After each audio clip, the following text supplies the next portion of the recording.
নমস্কার, সিম্পল রেসিপিজে সবাই স্বাগত। আজ বানাবো কাঁচা আমের শরবত। তো চলুন শুরু করা যাক।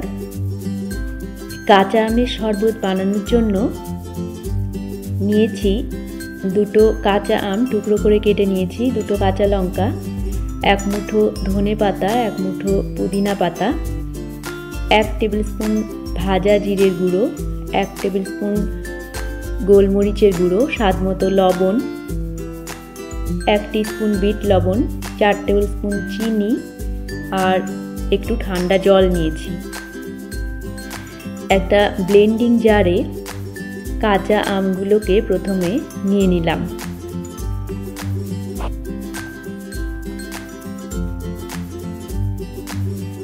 দুটো কাঁচা লঙ্কা দিয়ে দিলাম আর ধনে পাতা পুদিনা পাতা দিয়ে দিলাম।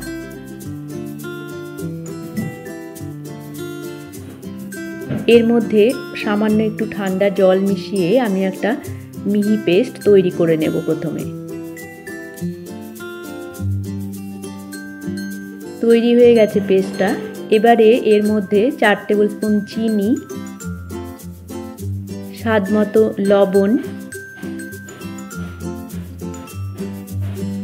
1 টিস্পুন বিট লবণ, 1 টেবিল স্পুন গোলমরিচের গুঁড়ো, 1 টেবিল স্পুন ভাজা জিরের গুঁড়ো,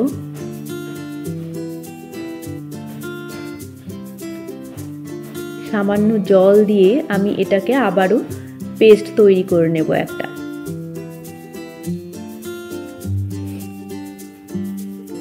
তৈরি হয়ে গেছে পেস্টটা। এবারে শরবতটা তৈরি করে নেব।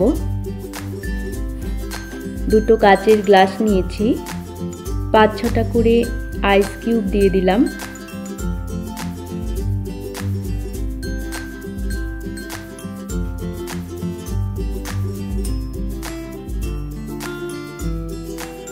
কাঁচা আমের পেস্টটা একটু একটু করে দিয়ে দেব দুটো গ্লাসেই।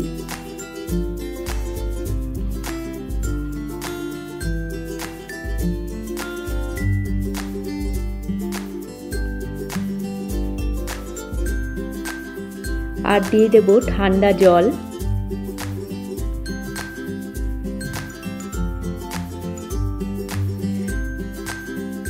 ভালো করে মিশিয়ে নিলেই তৈরি হয়ে যাবে কাঁচা আমের শরবত।